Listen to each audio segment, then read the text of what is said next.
అందరికీ నమస్కారం. Welcome to our channel.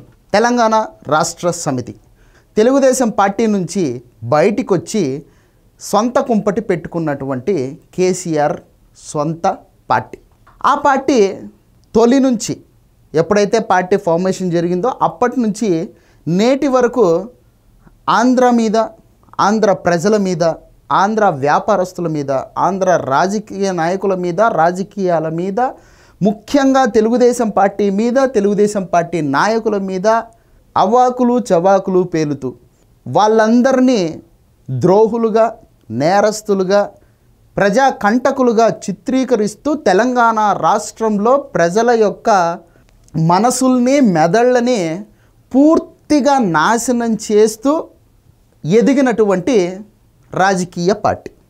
ఇక 2014లో తెలంగాణ రాష్ట్రానికి ముఖ్యమంత్రి అయినటువంటి కల్వకుంట్ల చంద్రశేఖరరావు గారు 2023 దాకా ఆయనే ముఖ్యమంత్రిగా ఉన్నారు. ఆయన 9.5 సంవత్సరాల పాటు ముఖ్యమంత్రిగా ఉన్నా కూడా పొద్దున లేస్తే రాత్రి నిద్రపోయే వరకు తెలుగుదేశం పార్టీని, తెలుగుదేశం పార్టీ నాయకులను, ముఖ్యంగా చంద్రబాబు నాయుడు గారిని విమర్శించడమే పనిగా పెట్టుకుని ఉన్నారు. ఆయన ఆంధ్ర ద్రోహులు అంటారు, ఆంధ్ర వాళ్ళు కుక్కలు అంటారు, ఆంధ్ర బిర్యానీ పెంట బిర్యానీ అంటాడు, అదంటాడు, ఇదంటాడు, ఏది పడితే అది నోటికి ఇష్ట రీతిన మాట్లాడుతూనే ఉంటాడు కేసీఆర్. ఇక మా అధినాయకుడే ఈ విధంగా మాట్లాడితే మేము మాత్రం ఏం తక్కువ తిన్నామని చెప్పేసి ఆ తెలంగాణ రాష్ట్ర సమితిని ఫాలో అయ్యేటటువంటి నాయకులు, కార్యకర్తలు కూడా ఇప్పటికీ స్టిల్ తెలుగుదేశం పార్టీని, నారా చంద్రబాబు నాయుడిని, అంతేకాకుండా ఆంధ్ర ప్రజల్ని, ఆంధ్ర ప్రాంతాన్ని, ఆంధ్రాలో ఉన్నటువంటి భాషలను, యాసలను ఇట్లా తిట్టుకుంటూనే వాళ్ళు రాజకీయం చేసుకుంటూ ఉండేటటువంటి పరిస్థితి. అనూహ్యంగా 2023 సార్వత్రిక ఎన్నికల్లో ఓటమి పాలైనటువంటి కేసీఆర్ పార్టీ టర్న్ తీసుకుందనమాట. ఏంటి అంటే అప్పటిదాకా తెలుగుదేశం పార్టీని, తెలుగుదేశం పార్టీ నాయకుల్ని, ముఖ్యంగా చంద్రబాబు నాయుడిని, ఆంధ్ర ప్రాంతాన్ని తిట్టడమే ఎజెండాగా పెట్టుకునేటటువంటి ఈ బీఆర్ఎస్ అలియాస్ టీఆర్ఎస్ పార్టీ నాయకులు తర్వాత తెలుగుదేశం పార్టీని మోయడం మొదలుపెట్టారు. తెలుగుదేశం పార్టీకి జాకీలు వేయడం మొదలుపెట్టారు. తెలుగుదేశం పార్టీని భుజాల మీద పెట్టుకొని మోస్తూ ఉండేటటువంటి పరిస్థితి. సందర్భం దొరికినప్పుడల్లా, సందర్భం దొరక్కపోతే సందర్భాన్ని క్రియేట్ చేసుకొని మరి తెలుగుదేశం పార్టీని అభివర్ణిస్తూ ఉండేటటువంటి పరిస్థితి. కేసీఆర్ గారేమో తెలంగాణ ప్రజలు ఈరోజు 3 పూటల వరెన్నం తింటున్నారంటే ఆ రోజు నందమూరి తారక రామారావు గారు తీసుకున్నటువంటి చర్యలు అని చెప్పేసి ఆయన రామారావు గారిని ఓ రేంజ్లో లేపుతూ ఉంటాడు. ఇక చంద్రబాబు నాయుడు గారు హైదరాబాద్ని డెవలప్ చేయడము, చంద్రబాబు నాయుడు గారు తెలంగాణ రాష్ట్రాన్ని ఏ విధంగా డెవలప్ చేశారు అనే విషయాలను కేసీఆర్ గారి కుమారుడు కేటీఆర్ గారు పదే పదే ప్రస్తావిస్తూ ఉంటారు. ఇక్కడ కేటీఆర్ గారి గురించి మాట్లాడితే చంద్రబాబు నాయుడు గారిని జగన్మోహన్ రెడ్డి గారు అరెస్టు చేసి జైలుకు పంపించిన రోజున ఈ కేటీఆర్ గారు అధికారంలో ఉన్నారు, ఐటీ శాఖ మంత్రిగా ఉన్నారన్నమాట.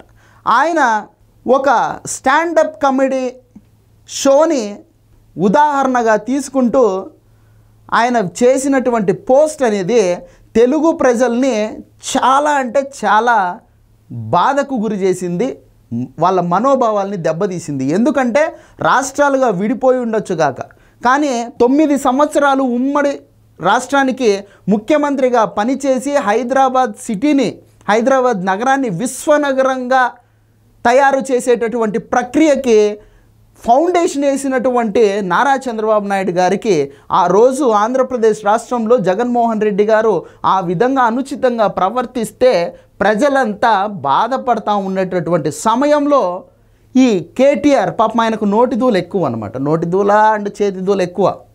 సో సందర్భానుసారంగా కాకుండా సందర్భానికి వ్యతిరేకంగా ఆయన ప్రవర్తిస్తూ ఉంటాడు.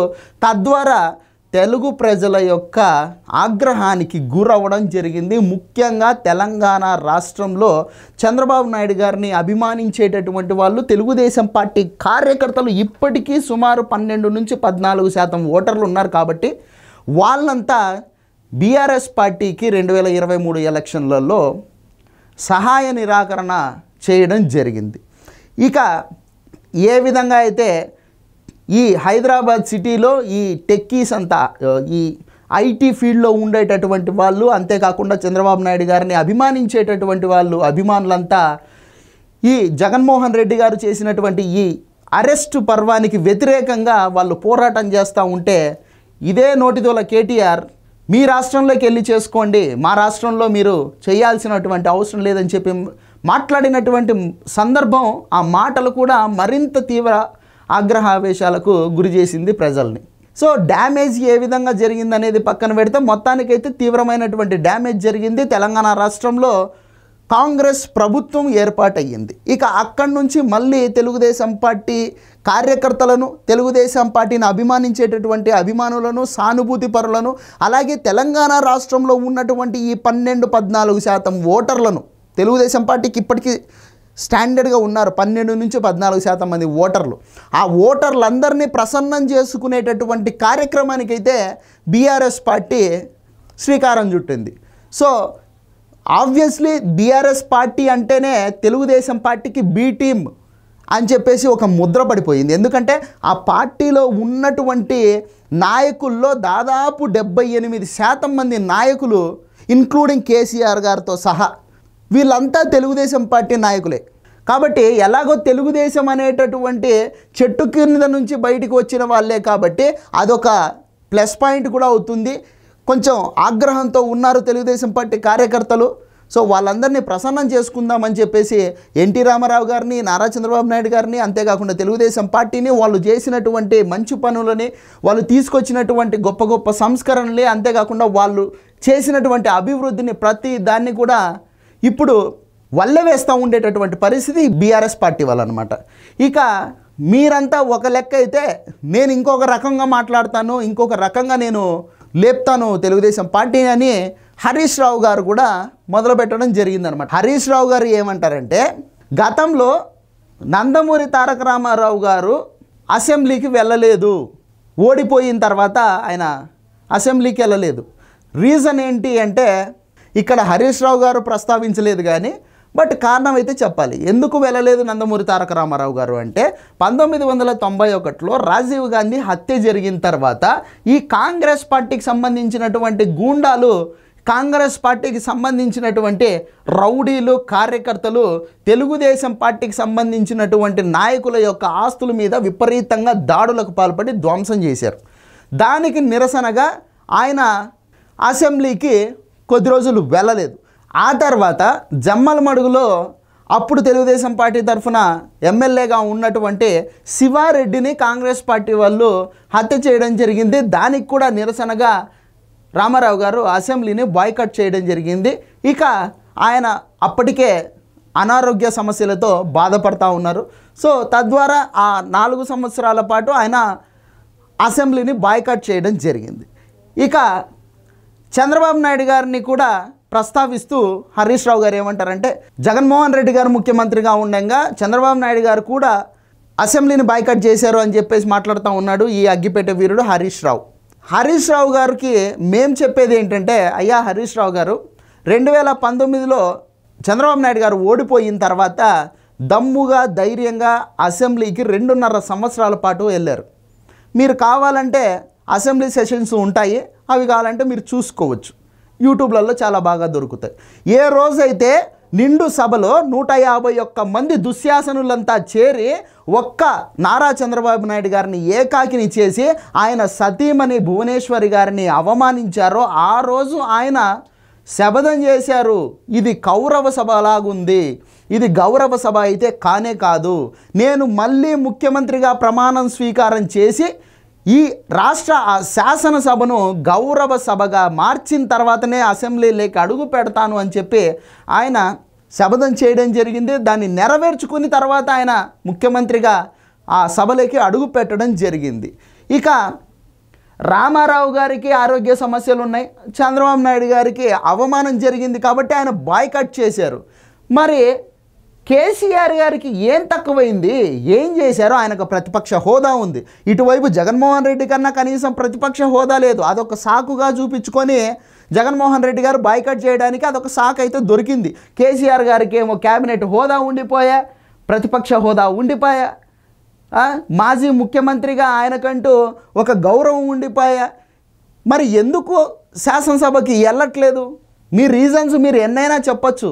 కానీ తెలంగాణ రాష్ట్రానికి 9.5 సంవత్సరాల పాటు పరిపాలన ఇచ్చినటువంటి ఒక మాజీ ముఖ్యమంత్రి, కొత్తగా ఏర్పడినటువంటి ప్రభుత్వం ఏదైనా సరే క్వశ్చన్లు అడిగితే సమాధానాలు చెప్పేటటువంటి స్థాయిలో ఆయన ఉన్నాడు కాబట్టి ఖచ్చితంగా వచ్చి తీరాలి.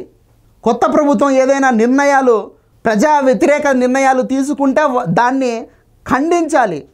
లేదా మీ ప్రభుత్వంలో ఏదైనా తప్పులు జరిగాయని చెప్పేసి కొత్త ప్రభుత్వం వాళ్ళు మాట్లాడితే అది తప్పు కాదురా బాబు, ఇది విషయము, ఇలా చేశాం మేము, ఇది ప్రజలకు ఉపయోగపడేటటువంటి పాలసీ అని సమాధానం చెప్పడానికైనా సరే మాజీ ముఖ్యమంత్రి సభలో ఉండాలి. మరి కేసీఆర్ గారు ఎందుకు వెళ్ళడం మానేశారు అంటే ప్రజలంతా చెప్పేటటువంటి ఒకే ఒక్క రీజన్ ఏంటి అంటే, కేసీఆర్ ఎవరి మీదైతే కక్షగట్టి, కేసీఆర్ ఎవరినైతే తన స్థాయికి తగడు అని చెప్పేసి భావించేవాడో, కేసీఆర్ ఎవరి మీదైతే కక్షగట్టాడో, కేసీఆర్ ఎవరినైతే జైలు పాలు చేసి నానా హింసలకు గురి చేశాడో అటువంటి వ్యక్తి ఈరోజు ముఖ్యమంత్రి స్థానంలో ఉంటే అతని ఎదుట ప్రతిపక్ష నాయకుడిగా కూర్చోవడానికి నామోషి ఫీల్ అయ్యాడు. అందుకనే అసెంబ్లీని బాయ్కాట్ చేశాడు ఆయన అని చెప్పేసి తెలంగాణ ప్రజలు మాట్లాడుకుంటూ ఉండేటటువంటి పరిస్థితి.